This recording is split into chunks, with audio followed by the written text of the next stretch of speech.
अगली हियरिंग में क्या होगा वो कल मालूम चल जाएगा सभी लोगों को, क्योंकि देखिए जितना फास्ट तरीके से कलकत्ता पुलिस ने मूव किया और उसी हिसाब से जो भी एक्यूज है उनको अरेस्ट किया, तो it's a very good step, अच्छा ही लगा।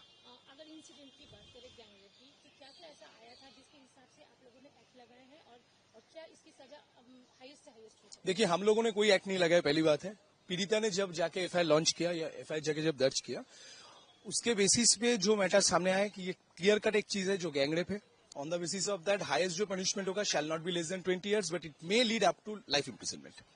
फैमिली का उनका कहना है कि हमें फांसी चाहिए, क्या हो सकता है कि उन्हें फांसी नहीं मिले? I can not comment about that, क्योंकि देखिए मैटर तो अभी सब जुडिस मोड पे है, तो ऑफिशियली मैं इस पे कोई कमेंट नहीं कर सकता। बट जो होगा इतना हम आपको एश्योर कर सकते हैं कि लास्ट साल आप लोगों ने देखा था आरजीकर इंसिडेंट, इस बार ये कम से कम इस बार तो नहीं होगा।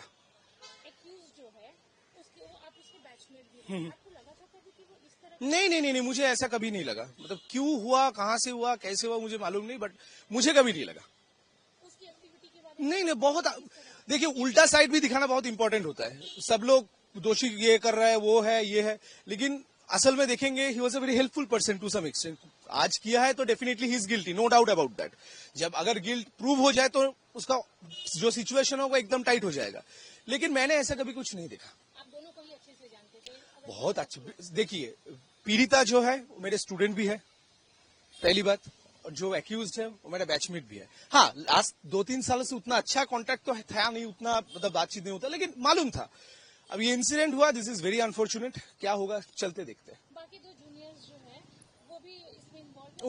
उनके बारे में हम कभी नहीं जानते। अगर कलकत्ता पुलिस चाहे तो बहुत बड़े से बड़े लोगों को भी हटा भी सकता है, उसको अंदर भी कर सकता है। तो मुझे I don't think that there is a need of CBI. अभी अगर देखा जाए तो वो जो कॉलेज है उसमें वो एक्यूज एक्स स्टूडेंट था और जो पीड़िता है वो वहाँ पे स्टूडेंट थी, तो आप तो अच्छे से जानते थे, क्या इस तरह की एक्टिविटी वहाँ पर होती थी एक्यूज के द्वारा कि वो आता था, धमकाता था? नहीं, मुझे इस बारे में कोई मालूम ही नहीं है कि वो आता था या नहीं, वो कुछ करता था या नहीं। मुझे मेरे स्टूडेंट ने जब बोला कि sir I have face this, तब मुझे जाके पता चला। इसका पहला क्या इंसिडेंट है मुझे मालूम नहीं। जो एफआईआर में जो चीजें लिखी गई है काफी लॉन्ग में लिखा गया है, बहुत बहुत कुछ ऐसा भी लिखा है जो कि दहला देने वाला है।